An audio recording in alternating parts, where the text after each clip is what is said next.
Shalom. All praises goes to Yahweh, Ba'ashim Yahawashi, Ba'ashim Kodash.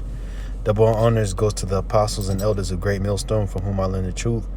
And much love and peace and blessings goes out to all you hopefully elect brothers that are teaching the word of Yahweh, Ba'ashim Yahawashi, and in all truth and sincerity, and all the sincere listeners out there that are repenting, coming back to Yahweh, Ba'ashim Yahawashi. So basically, it's going to be a lesson. I'm going to say, well, I'll pose this question as a title. Is this guy a coon? Is he a coon for this? Is he a Sambo, quote unquote, Uncle Tom? Because as you see here, you got this chicken wings business owner who obviously is an Israelite, a so-called black man, probably from the tribe of Judah. And he mentioned in his business that you seen on that, if you notice on that sign, it says serving only whites. Now, the common Negro, right, average everyday peon nigga in America would call this guy Coon. He's selling out his people for the so-called white man, but more than likely this guy lives in the inner city, more than likely in the ghetto, where he has to face all type of adversity from his own people, from wanting to shoot each other, fight in his place of operation, and be all types of, and commit all types of violence, man, around in public, and be a destruction to themselves and everybody around him. So is he really wrong for trying to refuse so-called Negroes from coming into his restaurant? I would say no, because a lot of our people are completely wicked. They're completely wicked. All right? They're completely wicked. And that's why even Jeremiah, which the scriptures I'm going to go into, he wanted to get away from Israelites. Is a point in time he wanted to give up being a prophet and preach the words of the Heavenly Father, because Israel is so damn wicked and stubborn and rebellious. And like I mentioned, they're toxic. They're a pain to themselves as well as all those around them, because they have a culture of having an evil eye at one another, hating the brothers and everything like that, and looking to kill and commit adultery with your brother's wife, which would be another Israelite man's wife, looking to sell drugs to your own people. You know what I'm saying? Things of that nature. And that's why when it comes to certain jakes that have some type of 2 cents, or some type of sense, I should say, they notice this and they refrain from dealing with most of their own people. You know what I'm saying? Because Israel is wicked. And that's why 2/3 in America, 66.6% of all Israelites in America are going to be put to death. They're going to die. You know? So, let's go to a precept. This is Jeremiah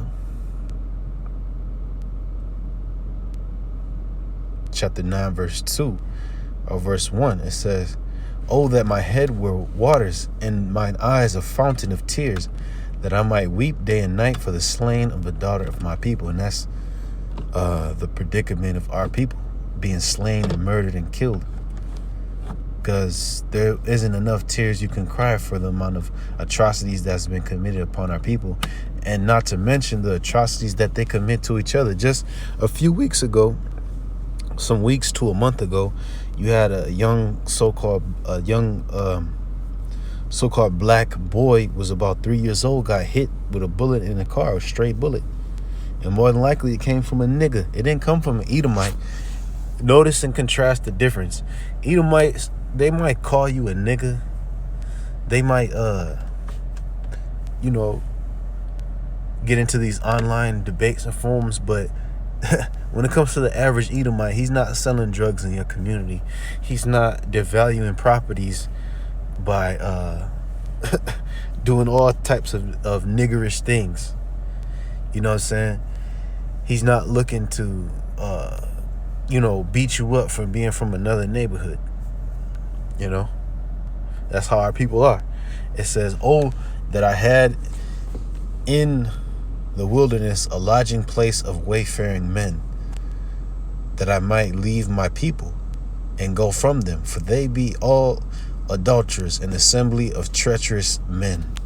So they're an assembly of men that look to do you over. So treacherous, that word treacherous goes into guilty of or involved in betrayal or deception. So Drake is more so deceptive towards another. That's why they scam.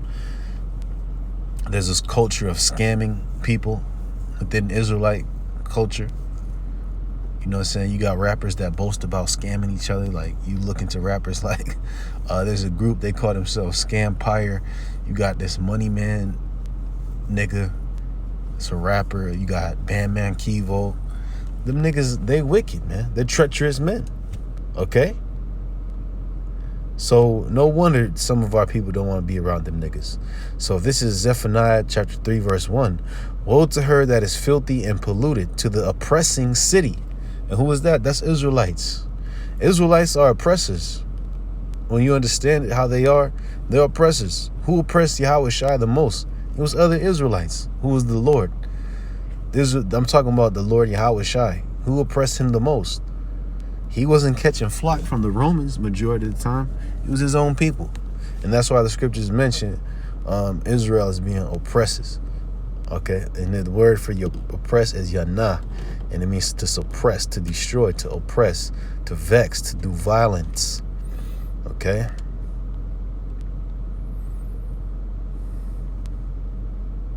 To act violently.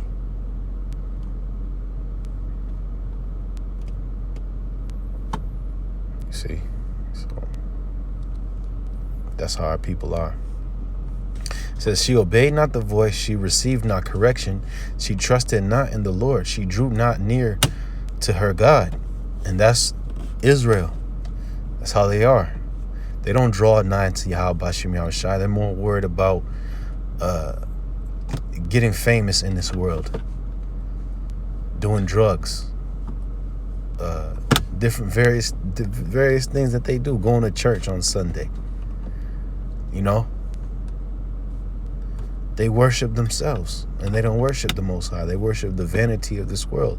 It says, her princes within her are roaring lions, her judges are evening wolves. They gnaw not the bones till the morrow. And if you understand something about wolves, they hunt around the time of sundown.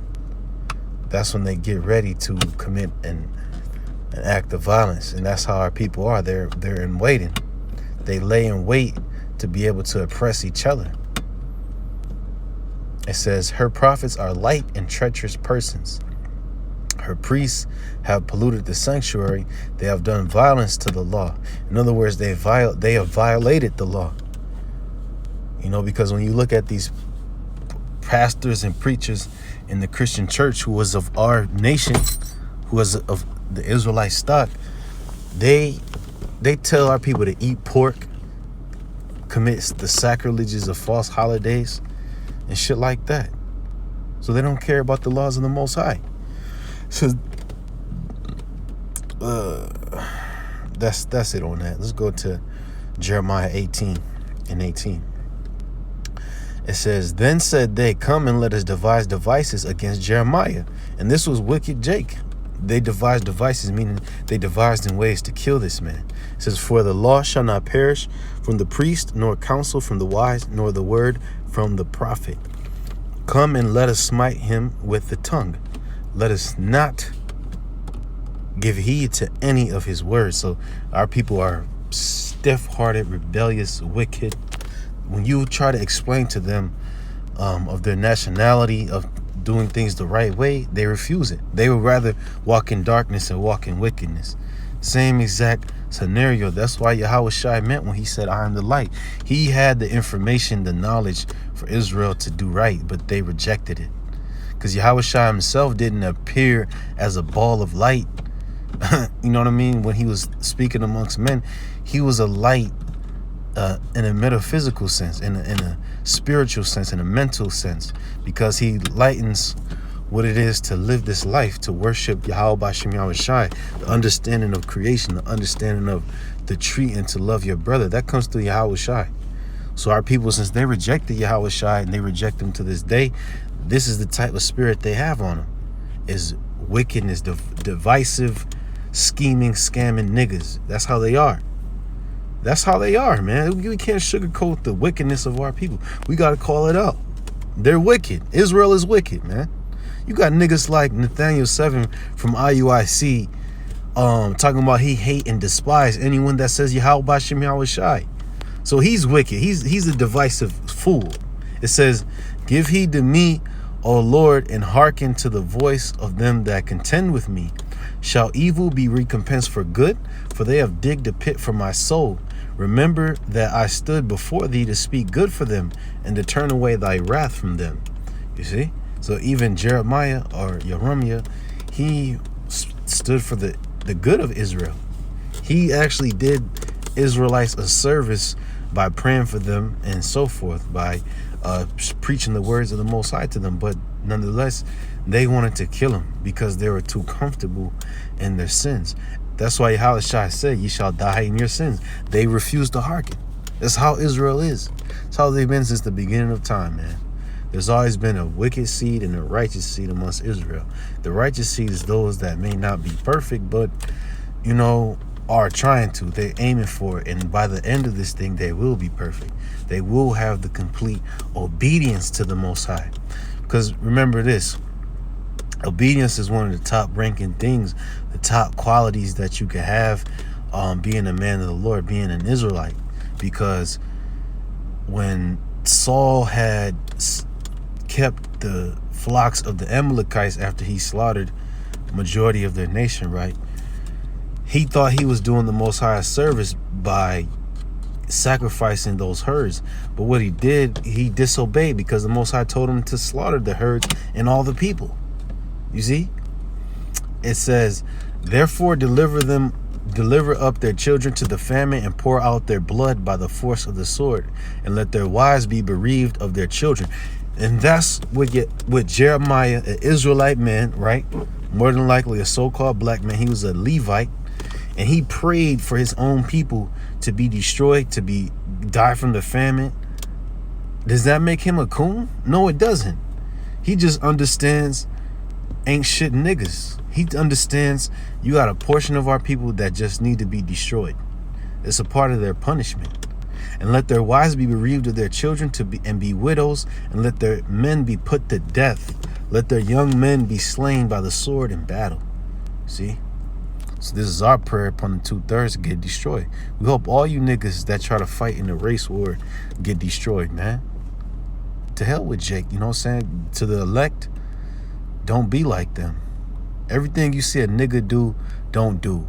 So all praise goes to Yahweh B'Shem Yahweh Shai, B'Shem Quadash Shalom.